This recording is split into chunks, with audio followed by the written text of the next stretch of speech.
Hello சொந்தங்களே, அஸ்ஸலாமு அலைக்கும். எல்லாம் எப்படி இருக்கீங்க? வாங்க நம்ம ஃபேன்சி கிச்சனில் சூப்பரான டேஸ்ட்டில் வெள்ளை அடை செய்வோம். இட்லி தோசை எல்லாம் போட்டு போர் அடிச்சு போச்சு அவங்க வீட்டில். இந்த மாதிரி ஒரு டிஃபன் செஞ்சு கொடுங்க. அடிக்கடி நீங்கள் இதையே செய்வீங்க. அப்படி சூப்பராக இருக்கும். வாங்க, அதுக்கு காப்படி பச்சரிசி எடுத்து ஒரு 2 மணி நேரம் ஊற வச்சுக்கலாம். ஊற வச்சு தண்ணியெல்லாம் வடிகட்டி ஒரு துணியை விரித்து கொஞ்சம் உணர்த்திக்குவோம். தண்ணியெல்லாம் கொஞ்சம் காயட்டும். கொஞ்சம் உணர்த்தி எடுத்ததுக்கப்புறம் மிக்சியில் போட்டு இந்த மாதிரி அதிர்ஷ்டத்துக்கு அரைக்கிற மாதிரி குறன்னு அரைச்சிக்குவோம். குறன்னு அரைச்ச மாவை எடுத்து சட்டியில் போட்டு கொஞ்சம் வறுத்துக்கலாம். ரொம்ப செவக்க வறுக்க வேணால், லைட்டாக வறுத்தா போதும். வறுத்த மாவை சட்டியில் போட்டு காப்படி அரிசிக்கு 3 முட்டை போடுறோம். 3 முட்டை உடச்சி போட்டு நல்லா கிண்டுவோம்.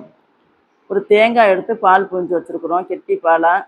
அந்த பாலையும் ஊற்றி நல்லா பிணைஞ்சிக்கலாம். முட்டை, தேங்காய் பால், அரிசி 3 தான் போட்டிருக்கோம். நல்லா பிணைஞ்சி வச்சிடலாம். நைட்டு பிணைஞ்சிருக்கேன். நைட்டு பூரா ஊறட்டும், காலையிலேக்கு எடுத்து பார்ப்போம். மாவை பிணைஞ்சி மூடி வச்சுருங்க. காலையில் என்ன செய்கிறீங்கன்னா, ஒரு 100 நெய் எடுத்துக்கங்க. சின்ன வெங்காயம் 100 எடுத்துக்கங்க. நல்லா பொடிசாக அறுத்து அந்த நெய்யிலேயே வெங்காயத்தை நல்லா மொறுன்னு வதக்கணும்.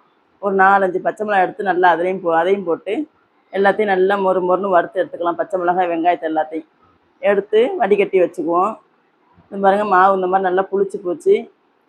நல்லா புளிச்ச மாவில் நம்ம வறுத்து வச்சுருக்கிற நெய்யை எடுத்து வடிகட்டி ஊற்றிக்கலாம். அதுக்கு தேவையான அளவு உப்பு போட்டுக்குவோம். ஒரு ஸ்பூன் சோடா மாவு போட்டுக்கலாம். நல்லா கிண்டி விடுவோம்.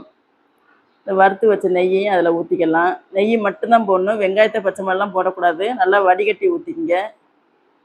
அதையும் நல்லா போட்டு கிண்டி விடுவோம். நல்லா வாசமாக கமகமன்னு நல்லா இருக்கும். இதுதான் வெள்ளை அடைங்கிறது. நாகூர் ஸ்பெஷல் இது. நல்லா கிண்டி விடுவோம். இது பிறகு மாவெல்லாம் நல்லா கலவி ஆயிடுச்சு.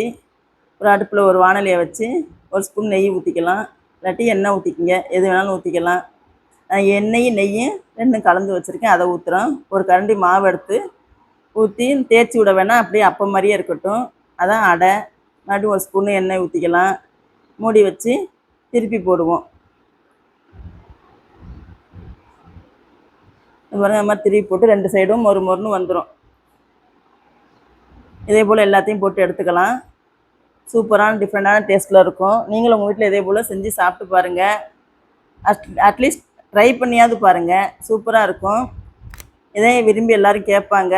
நல்லா இருக்குன்னு. இங்கே பாருங்கள், எவ்வளோ சாஃப்டாக எப்படி இருக்குது பாருங்கள், பஞ்சு போல்.